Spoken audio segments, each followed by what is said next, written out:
Merci Seigneur pour ce moment. Merci Dieu d'amour parce que tu nous as accordé la vie. Tu nous as appelés parmi les vivants de ces jours. Le fait de dormir et de se réveiller, ce n'est pas forcément une habitude. Il y en a qui dorment pour ne pas retrouver le matin. Il y en a qui se réveillent pour ne pas retrouver le soir. Mais si nous nous retrouvons encore en ces lieux, Seigneur, c'est parce que tu as renouvelé ta grâce dans notre vie. Nous te sommes infiniment reconnaissants. Merci de ce qu'a été tout ce moment passé en ces lieux. Merci parce que tu as tiré gloire dans la louange, dans l'adoration, dans tout ce que nous avons fait déjà.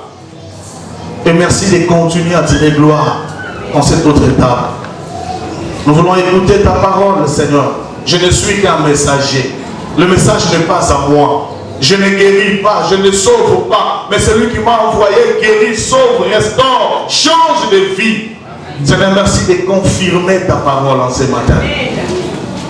Utilise-moi pour être un canal de bénédiction de mon frère et de ma soeur. Utilise-moi pour être un canal de bénédiction pour ton peuple en ce matin. Et ceux qui sont avec nous présents en ces lieux, et même ceux qui nous suivent de loin. Je prie que tout esprit contraire à la volonté de ta parole soit soumis à l'autorité du Seigneur. Que tout genou fléchisse tel qu'il est écrit dans ta parole. Et que toute langue confesse que tu es Seigneur. Dans le nom de Jésus, nous t'avons ainsi prié. Amen. Bien-aimés dans les sections, nous sommes dans cette année où le terme qu'on règne vient décrété par notre Église.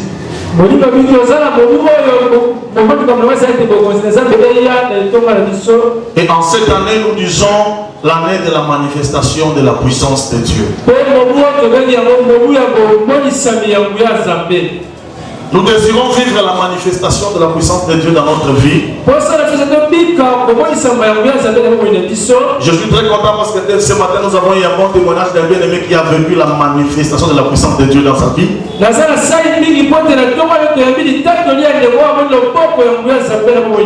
Je suis persuadé qu'il n'est pas le seul.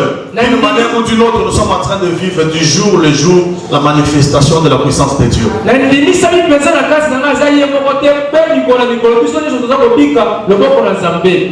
Sans plus tarder, nous allons prendre nos Bibles. Nous sommes dans le livre d'Ésaïe. Un passage connu de lecteur de la Bible, Ésaïe 43.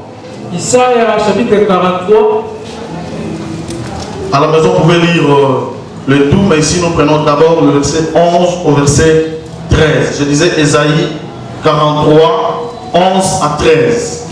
Isaïe chapitre 43, 11 à 16. Je lis dans le nom du Seigneur. Amen. C'est moi qui suis l'Éternel. Hors moi, il n'y a point de sauveur. C'est moi qui ai annoncé, sauvé, prédit. Ce n'est point parmi vous un Dieu étranger. Vous êtes mes témoins, dit l'Éternel. C'est moi qui suis Dieu. Je le suis dès le commencement. Et nul ne délivre de ma main. J'agirai, qui s'y opposera? Nous allons lire encore Job. Job 23. Nous lisons le verset 13 rapidement. Commençons à partir du verset 12. Je n'ai pas abandonné le commandement de ses lèvres. Je fais plier ma volonté aux paroles de sa bouche. Mais sa résolution est arrêtée. Qui s'y opposera? C'est que son âme désire, il l'exécute. Alléluia. Amen. Bien aimé, s'il y a un terme que je peux donner au message de ce matin, c'est sous forme interrogatoire, sous forme d'une question. J'agirai. Qui s'y opposera? Alléluia. Amen. Bien aimé, ce n'est pas moi qui dis cette parole, mais c'est l'Éternel Dieu des armées, le Tout-Puissant. Il dit j'agirai. Qui s'y opposera? Je l'ai déjà dit du haut de cette chair une fois, je ne me trompe pas. Satan n'est pas dans l'égalité de notre Dieu. Il n'est pas dit que d'un côté nous avons Dieu et que de l'autre côté, de la même manière, à la même forme, à la même taille, avec toutes les capacités. capacité, nous avons aussi le diable. Non. J'aimerais nous rappeler encore ce matin que le diable est une créature de Dieu. Et dans ce passage, Dieu dit, je suis Dieu. Or, moi, il n'y a point de Dieu.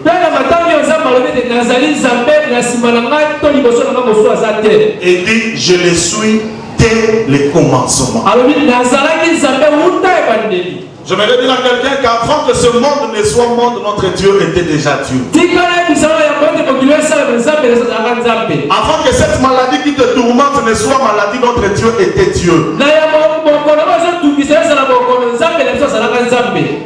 Alléluia. Amen. Ce n'est pas un Dieu faible. Très souvent, nous qui sommes enfants de Dieu, nous avons l'habitude de nous minimiser un tout petit peu. Nous pensons que le Dieu que nous servons est un Dieu de slogans. Lorsqu'on dit qu'il a guéri, il a fait passer Israël la mer rouge à sec, nous pensons que ce sont des slogans, ce sont des choses qui se sont passées seulement de cette époque-là.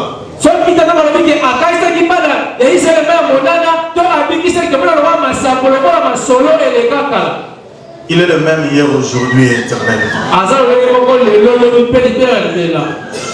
Ce livre d'Ésaïe, un peu comme la Bible dans son entièreté, est composé de 66 livres. 66 chapitres, pardon. Et subdivisés généralement en deux parties. Où la première partie va du chapitre 1 jusqu'au chapitre 39.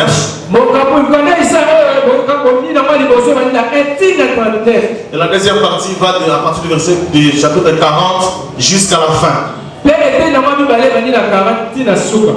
Si vous lisez la première partie d'Ésaïe, elle nous situe dans une période de crise internationale.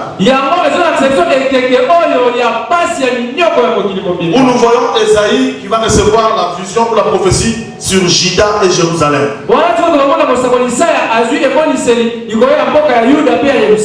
Cette première partie nous renseigne qu'Israël s'était détourné de la voie de Dieu. Et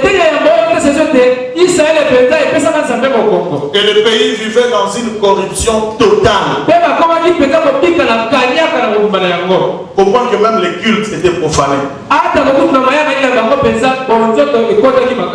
Et l'Éternel va faire un procès aux dirigeants et à chaque catégorie sociale. Est-ce que je parle à quelqu'un ce matin? Amen. Et à la deuxième partie, vous allez voir que ce livre met en exergue la consolation des Judaïens installés à Babylone depuis la chute de Jérusalem.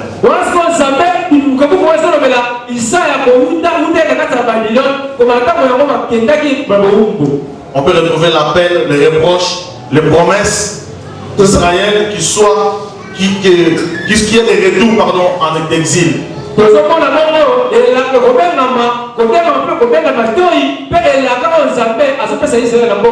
Je disais l'appel, les reproches, les promesses sont adressées à Israël qui se doit être lumière des nations. Et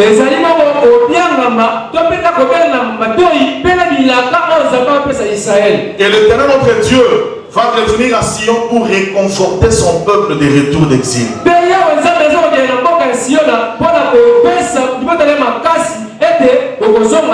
Il apparaît pour réconforter son peuple. Et lorsqu'il apparaît, écoutez ce qu'il dit. Il dit, écoute maintenant, ô Israël. Si vous commencez à partir du verset premier, jusqu'avant d'arriver à 13, là où nous avons été, vous comprenez que le Seigneur est en train de réconforter son peuple. Bien aimé, dans ce monde, sur la terre, sous la terre, même dans le lieu que nous ne pouvons voir, personne ne peut résister à la volonté de Dieu.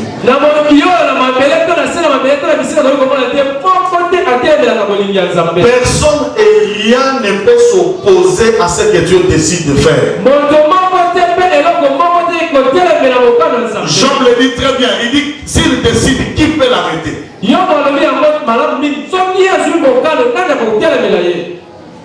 Alléluia. Amen. Le problème des enfants de Dieu, c'est que très souvent, comme je l'avais dit, nous agissons en position de faiblesse devant des situations qui nous arrivent dans la vie.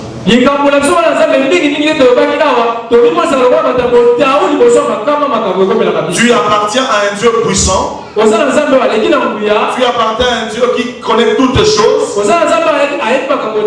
Mais devant une maladie, devant une situation, devant des épreuves, nous sommes prêts à présenter notre Dieu comme quelqu'un de faible.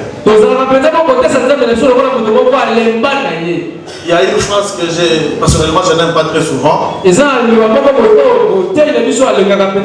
allez entendre quelqu'un dire, nous autres, nous n'avons que Dieu. En fait, en soi, la phrase est bonne. Mais le style diminue un peu l'efficacité. Lorsque tu dis nous autres et nous n'avons que, c'est-à-dire tu es en train de présenter ce que les autres ont comme plus fort que ce que tu as. Je ne sais pas si je parle à quelqu'un. Quand vous lisez dans le psaume, lorsque le psalmiste présente Dieu, il ne dit pas nous autres, il dit ceux-ci s'appuient sur leurs chevaux, ceux-là sur leurs chars, mais nous invoquerons le nom de l'Éternel.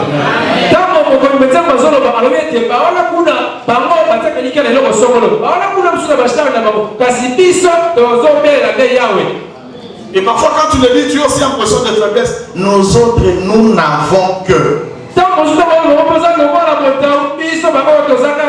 Ce que tu as, c'est le plus fort de tout. Alléluia.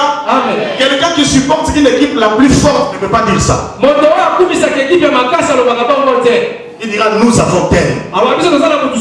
Nous avons la victoire. Change ta façon de parler. Tu as un Dieu puissant. Tu as un Dieu qui a dit j'agirai, qui s'y opposera. Tu as un Dieu qui défie quiconque. Il lance un défi. Qui peut s'opposer à ce que moi je décide de faire? Je vais encore dire à quelqu'un ce matin que lorsque Dieu décide de manifester sa gloire dans ta vie, même les obstacles deviennent des opportunités.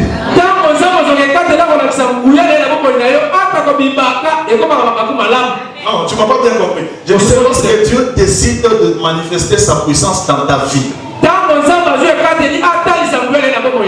même les obstacles qui peuvent se présenter vont se transformer en opportunités. Alléluia. Amen. Personne ne peut arrêter Dieu. C'est pourquoi j'ai l'habitude de dire, je le vois aussi très souvent sur les réseaux sociaux. Avant de combattre quelqu'un, il faut d'abord te rassurer que Dieu n'est pas avec lui. Non, tu ne m'as pas compris. Je disais, avant de combattre quelqu'un, il faut d'abord te poser la question si Dieu n'est pas avec lui. Parce que si Dieu est avec lui, tu combats Dieu. Avant de venir voler à la borne de Malébo, il faut toujours te poser la question, est-ce que Dieu n'est pas à la borne de Malébo? Sinon, au lieu de voler la borne de Malébo, tu es en train de voler Dieu. Et c'est les innocents vont payer le pot cassé.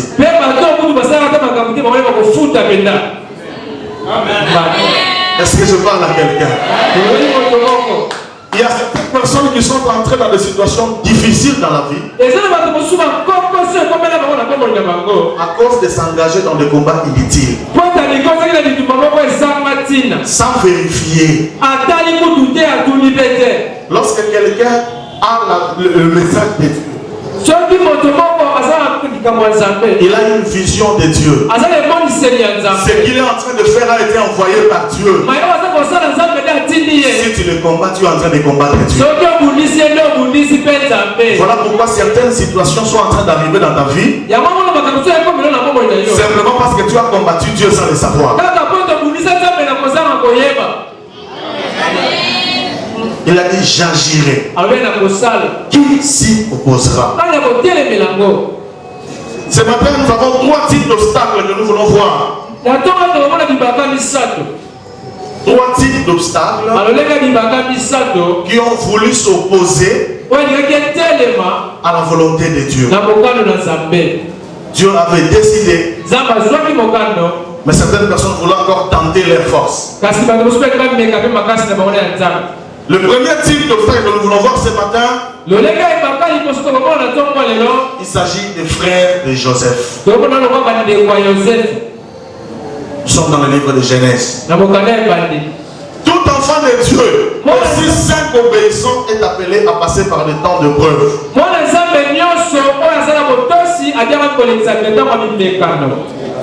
Alléluia. Ça peut être ton cas ce matin, tu es en train de traverser un moment de difficultés à outrance. Pourquoi que tu te poses la question, est-ce que Dieu est encore avec moi? Est-ce que ce que Dieu m'avait dit était Dieu ou bien le prophète voulait seulement me faire plaisir? Ce que j'avais rêvé, c'était mes illusions ou bien c'est Dieu qui me parlait réellement?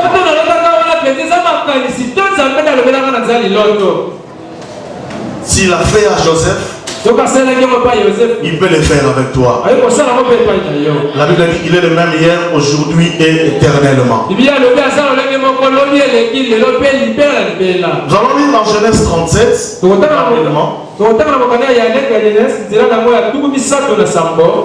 Genèse 37, nous lisons à partir du verset 5 jusqu'au verset 9. Écoute ce que la Bible dit. Joseph fit eu un songe. Et il leur raconta à ses frères qui les haïrent encore davantage. Il leur dit, écoutez donc ces choses que j'ai eues. Nous étions alliés de gerbes au milieu des champs, et voici ma gerbe se leva et se tint debout, et vos gerbes l'entourèrent et se prosternèrent devant elle. Je disais Genèse 37, 5 à 9. Joseph fit un songe, et il raconta à ses frères qui les haïrent encore davantage. Il leur dit, écoutez donc ces songes que j'ai eus. Nous étions alliés de gerbes au milieu des champs, et voici ma gerbe se leva et se tint debout, vos gerbes l'entourèrent et se prosternèrent devant elle. Ses frères lui dirent, est-ce que tu régneras sur nous? Est-ce que tu gouverneras? Et il les haït encore davantage à cause de ses songes et à cause de ses paroles. Il y eut encore un songe et il les raconta à ses frères. Il dit, j'ai eu encore un songe. Voici le soleil, la nuit, et 11 étoiles se prosternèrent devant moi. Il raconta à son père et à ses frères. Son père les réprimanda et lui dit, que signifient ces songes que tu as eu? Faut-il que nous venions, moi, ta mère et tes frères, nous prosterner en terre devant toi? Alléluia. Amen. Dieu avait un plan pour la vie de Joseph. Comme pour ta fille ce matin, Dieu a un plan pour toi. Ce qui apparaît bizarre dans ces passages, Joseph a eu des songes. Mais quand vous lisez bien la parole de Dieu, nulle part il avait interprété. C'est soit son père, soit ses frères qui interprétaient les songes que lui avait. Certaines personnes voient en nous ce que nous sommes réellement alors que nous sommes incapables de le voir. Alléluia. Amen. Il a eu deux songes. Le premier interprété par ses frères, mais une interprétation qui va dans le sens de l'haïr davantage. Le deuxième, c'est son père qui interprète. Et il va les réprimander. Qu'est-ce que cela veut dire? Tu veux dire que ta mère, moi et tes frères, nous allons nous prosterner devant toi? Alléluia. Amen. Certaines fois, les autres peuvent voir en nous ce que nous sommes capables de voir pour nous-mêmes.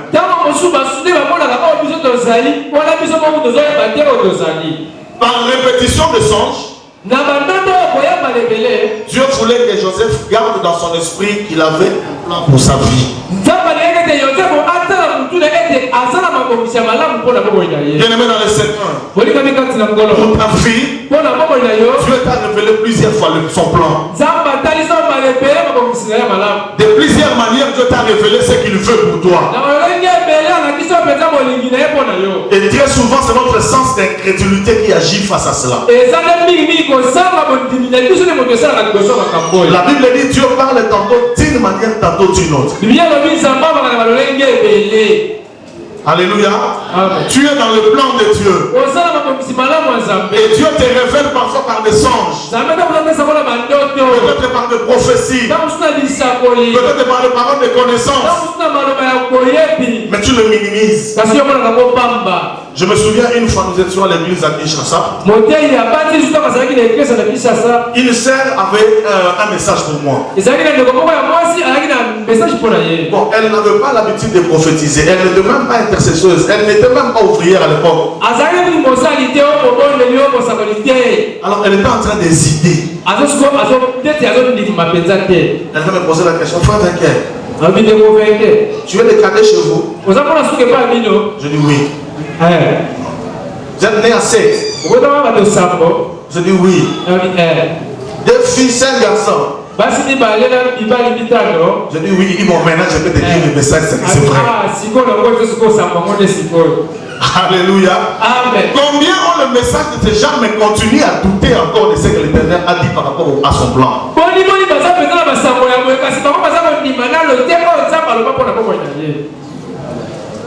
Alléluia.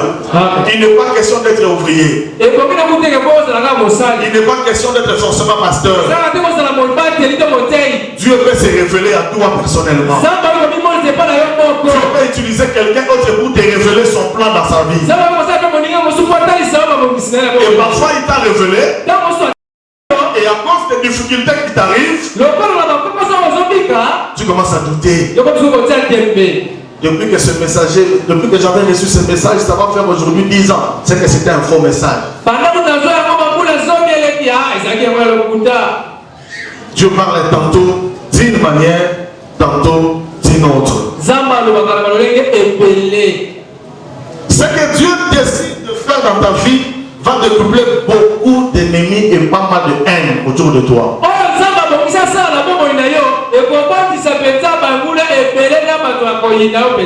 La vie de Joseph nous enseigne mieux. Il était frère dans la famille. Qu'est-ce qu'il avait fait? Il n'avait pas demandé ses songes. Simplement parce qu'il a eu la révélation de Dieu à des reprises qu'il vous a communiqué. Qu'il va devenir votre ennemi. Alléluia. Amen. Ce n'est pas parce que Dieu a décidé que tu es exempté de l'adversité.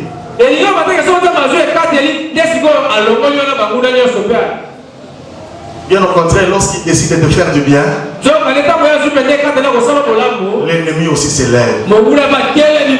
Et quel est son objectif? Il veut tenter sa force en s'opposant à ce que Dieu t'a dit. Il a oublié que le Dieu de la Bible est celui qui a dit j'agirai. Qui s'y opposera? Les frères de Joseph ont voulu s'opposer au plan de Dieu dans la vie de Joseph. Lorsque vous lisez ce passage, ce livre de Genèse, surtout à partir de 35, vous continuez, vous verrez bien l'histoire de Joseph.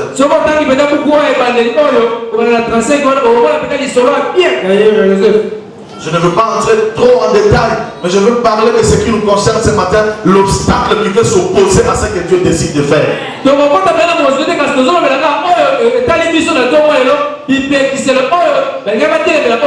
Écoute ce que les frères de Joseph vont dire. Tuons-les. Nous allons voir ce que deviendront ces songes. Les songes ne venaient pas de Joseph. Les songes venaient de Dieu. Lorsque tu dis tuons-les, nous allons voir ce qui deviendra. Le combat ne plie à Joseph. Tu es en train de combattre sur le visionnaire. Est-ce que je parle à quelqu'un ce matin? Si c'est Dieu qui t'a parlé, n'aie pas peur. Le plan de Dieu était de faire de Joseph quelqu'un élevé. Mais ses frères avaient un autre plan. Nous allons le tuer. Et nous allons voir ce qu'il va devenir. Et entre eux, il y a eu une confusion. Non, ne les tuons pas, c'est notre frère. Vendons-les seulement. Mettons-les dans cette citerne. Bien aimé, laisse-moi te dire que quelqu'un qui a les promesses de Dieu ne meurt pas. Celui qui a décidé d'agir va accomplir ce qu'il a décidé. Et ce n'est pas un chef coutumier qui va l'arrêter. Et ce n'est pas un chef de famille qui va arrêter ce que Dieu a décidé. Ce n'est pas celui qui fait peur au quartier qui va arrêter le plan de Dieu dans ta vie. Si tu me crois, aide-moi à dire à quelqu'un, j'ai le plan de Dieu dans ma vie. J'ai le plan de Dieu dans ma vie. Alléluia.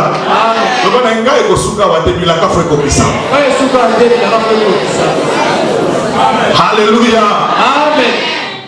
Bien aimé, le frère de Joseph avait un plan contraire à celui de Dieu. Mais quand vous lisez bien l'histoire, ils ont vendu Joseph. Il est allé en Égypte. Il est allé dans la maison de Potiphar. Il a eu des problèmes avec la femme de Potiphar. Il est allé en prison.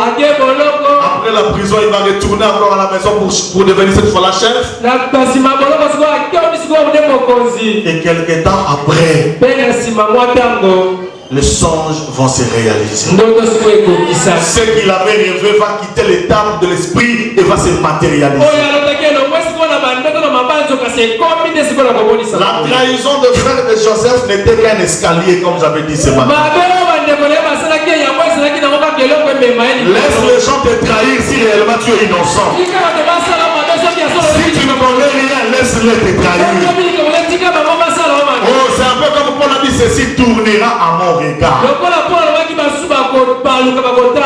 Je suis en train de dire à quelqu'un, cette trahison va tourner pour ton avantage.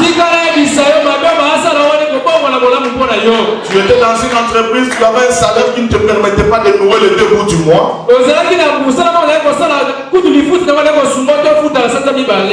Injustement, tu as été limogé. Injustement, tu as été licencié. On t'a chassé de l'entreprise. Parce que quelqu'un de mauvaise volonté s'était levé pour comploter contre toi. Il a fait un mauvais témoignage contre toi.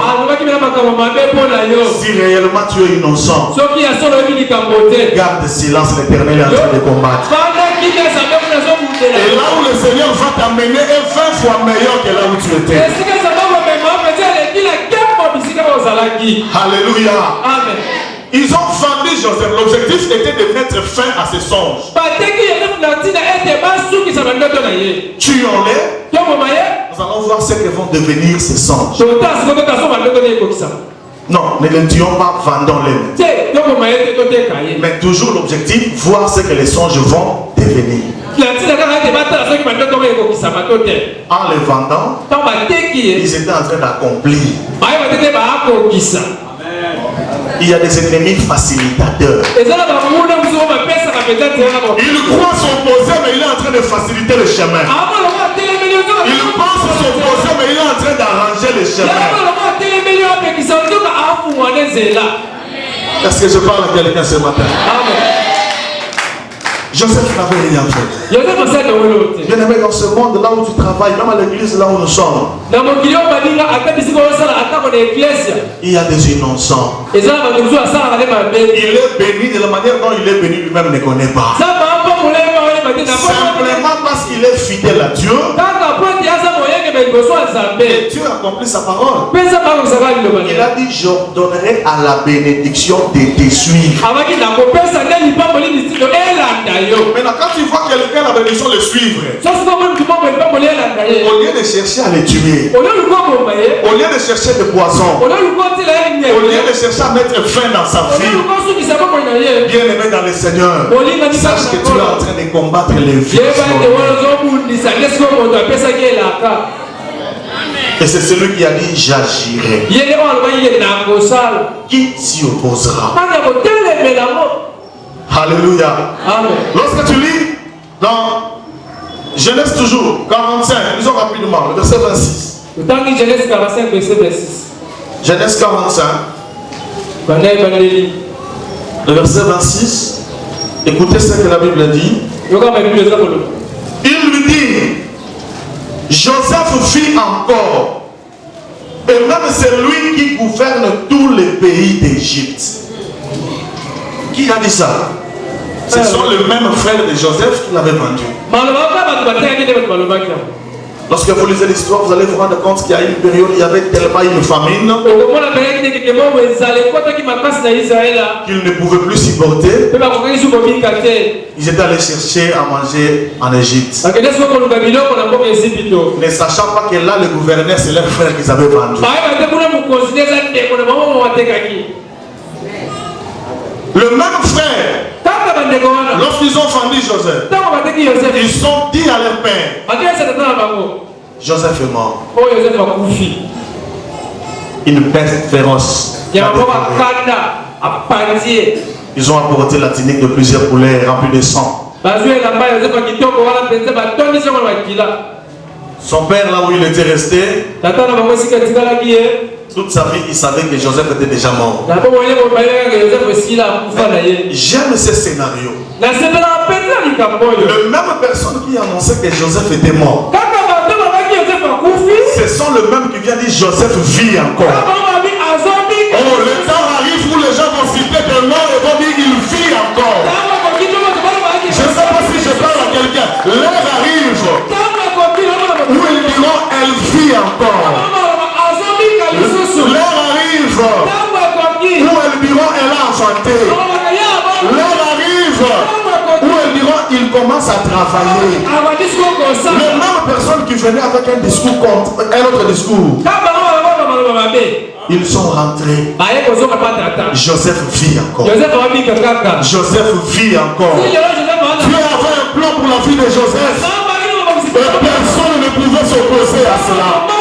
Et écoutez ce que Joseph va dire plus tard. Lorsque tu es dans Genèse 50, le verset 20. Vous aviez médité me faire du mal. Dieu l'a transformé en bien. Laisse que cela soit ton cas dans le nom de Jésus. Laisse que cela soit ton cas dans le nom de Jésus. Si tu le crois, elle va dire Amen. Vous avez médité me faire du mal. Dieu l'a transformé en bien. Tu ne vis pas selon le plan des hommes, tu vis selon le plan de Dieu.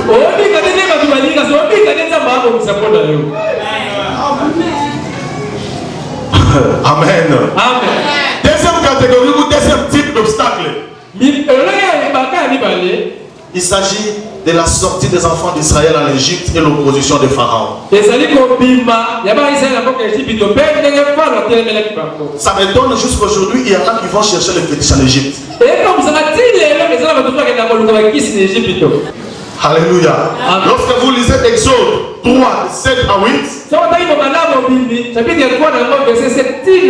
où le Seigneur dit, j'ai entendu les cris de mon père. Je suis descendu. Si tu cries devant le Seigneur, laisse-moi te dire qu'il t'écoute. Ça dépend de là où tu cries. Je dis ça dépend de là où, le lieu où tu cries. Les enfants d'Israël ont crié en Égypte. L'Éternel Dieu a entendu. Il a dit, je descends pour délivrer. Et le Dieu décide de descendre. Et Pharaon veut s'opposer. Qui s'y opposera? Laisse-moi te dire qu'il y a des gens qui sont tellement sûrs de leur fétiche. Certains parfois ici à l'église aussi. Il prie, mais il est tellement sûr de ce qu'il a laissé à la maison.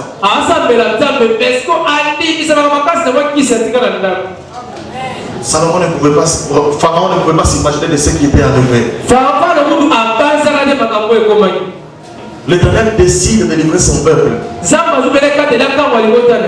J'aimerais dire encore à quelqu'un ce matin, tel que nous sommes pleins en l'église, les mamans savent, s'il y a un bébé qui pleure dehors, la mère de l'enfant saura que c'est mon fils.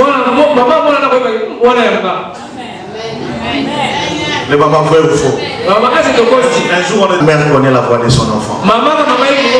Et Dieu connaît la voix de ses enfants. Et il le connaît plus que les mamans. Et lorsque tu cries, il écoute. Le silence de Dieu n'est pas son absence. J'avais dit que Dieu nous fait passer par des épreuves. S'il ne répond pas à ce moment-là, cela ne veut pas dire que Dieu n'est pas là. Et ce n'est pas parce qu'il résiste qu'il ne partira pas. Dieu décide de livrer son peuple. Pharaon résiste. Et si vous lisez la Bible, il y a eu plusieurs démonstrations. Dieu dit à Moïse, fais ceci, jette la verge, fais ceci, l'étape des sauterelles, l'étape des crapauds. Il y a eu plusieurs étapes.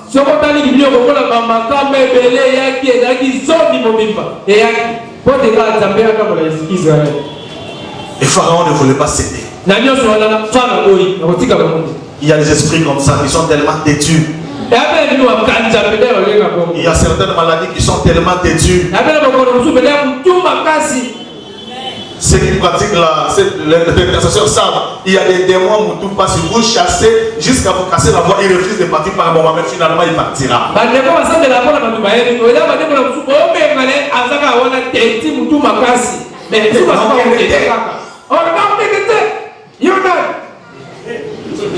Et il y en a qui posent des questions. Tu sais combien d'années j'ai fait dans ces corps? Et il reste, c'est mon petit-fils. Toi, qui es-tu pour m'empêcher de rester dans son corps? Ce n'est pas parce qu'il résiste qu'il est fort. Qui s'y opposera? Alléluia. Amen. Ce n'est pas parce que cette maladie résiste qu'elle restera éternelle. Ce n'est pas parce que cette situation perdure qu'elle restera éternelle.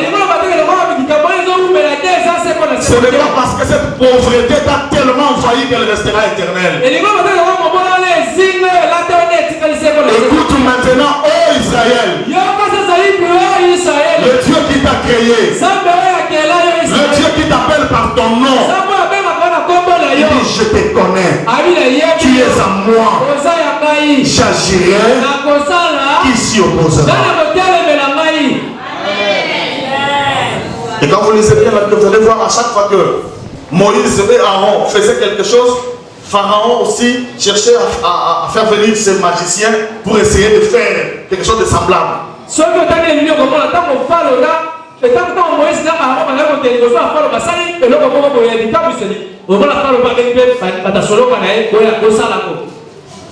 Or, il ne savait pas qu'il y avait une prise de finition que Dieu préparait. Ça gêne. Lorsque l'Éternel demande aux enfants d'Israël de manger la bête et mettre le sang devant les linteaux de chaque porte.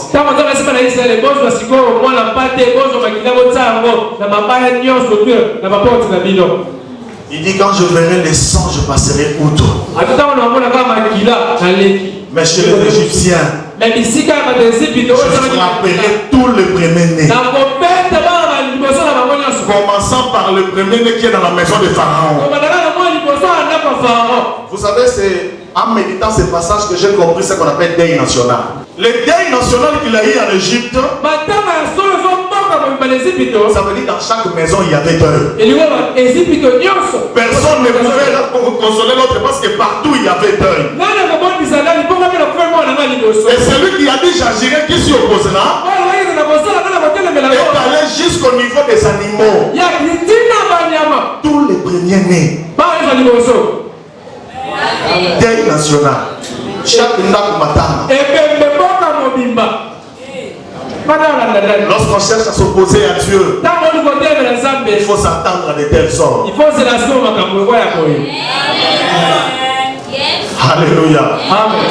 Et Pharaon, quand il a vu ça, il a dit s'il vous plaît, prends ton peuple, prends tes Hébreux, prenez vos animaux, prenez tout ce qui vous appartient, prenez tout ce qui vous appartient, sortez, sortez, que l'heure arrive où ceux qui bloquaient encore ta vie vont décider de te libérer d'eux-mêmes.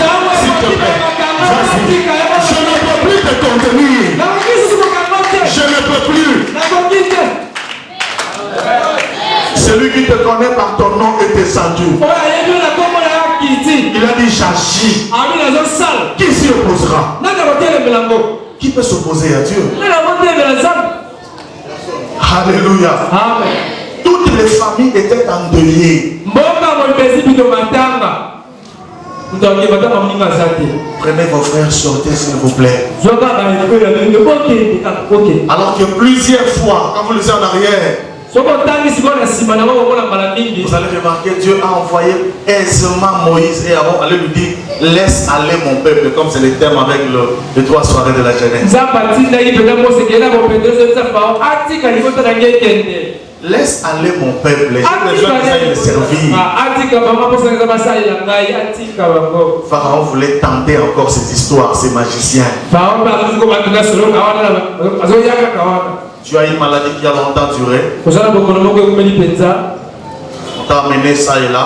Il n'a jamais eu de solution. Au point que tu es fatigué. Tu ne sais plus quoi faire. J'aimerais te dire, il y a quelqu'un, lorsque tu lui fais confiance, lorsque tu décides de venir à lui, et il va agir. Et même celui qui t'avait coincé depuis 15, 20, 30 ans ne sera plus en mesure de s'opposer. La force de Dieu est tellement puissante qu'aucun obstacle ne peut tenir. Je disais au début, bien aimé, il ne s'agit pas de slogans, mais c'est une réalité. Il ne suffit pas de dire au démon seulement que ça de l'autre côté, il faut le dire avec foi. Être dans le Seigneur veut dire que si quelqu'un veut toucher à ta vie, il doit commencer d'abord par lier Dieu. Et puis il touche à ta vie. Alors Dieu pose la question, connaissez-vous un seul démon qui soit en mesure de faire ça? Parce qu'il dit j'agirai. Qui s'y opposera? Alléluia. Amen. Tu as un Dieu tellement puissant. Il a qu'elle m'appelle Tikali Nassé Moussika. Tu es libre en Jésus. Si tu n'as pas encore donné ta vie à Jésus, c'est l'occasion. Mais si tu es chrétien, tu continues encore à avoir peur. Laisse-moi te dire, il faut donner complètement sa vie à Jésus. Nous avons vécu la gloire du Seigneur. Et Pharaon qui avait bien décidé de laisser aller le peuple, partez, prenez vos biens, au lieu de rester à ce qu'il avait décidé,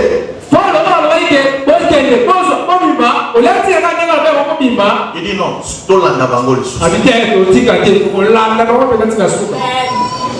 et le peuple qui avançait, ils arrivent encore devant un autre obstacle, la mer rouge. Et il commençait à murmurer contre Moïse. Il fallait nous laisser en Égypte, là il y a encore des cimetières. Quelle que soit la souffrance de l'Égypte, là on était encore mieux. Vous qui avez vu, vous qui avez expérimenté la main de Dieu, vous qui avez vécu le deuil national, vous pouvez dire ça.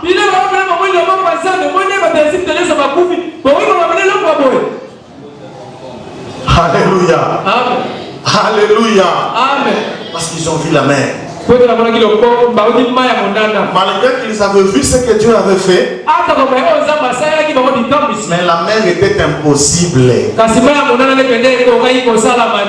que derrière il y avait Pharaon et toute son armée. Moïse, pourquoi tu nous as fait ça? J'agirai qui s'y opposera. Le Seigneur a dit, pourquoi s'écrit? Et nous savons la suite. Les enfants d'Israël ont traversé la mer à sec. Ils ont traversé la mer à sec. La mer divisée par deux, afin de leur permettre de traverser. Tout ça pourquoi? Parce que le Dieu Tout-Puissant avait un plan sur ce peuple. Et tant que le plan de Dieu vit en toi, aucun obstacle ne peut tenir. Ni la mer rouge, ni la maison de Potiphar, ni les frères de Joseph. Personne ne peut empêcher. Le plan de Dieu s'accomplira. Pose-toi un peu la question. Dis-toi un peu, qu'est-ce que Dieu m'a déjà dit pour ma vie? Moi je sais ce que Dieu m'a dit, je ne le dirai pas ici. Je sais que ça s'accomplira. Abakouk dit écrit cette prophétie. C'est une prophétie dont le temps est fixé. Même si elle tarde, elle s'accomplira. Alléluia. Je voudrais dire encore à quelqu'un ce matin, le Dieu de la Bible n'est pas un Dieu de œuvres inachevées. Quand il commence, il va jusqu'à la fin.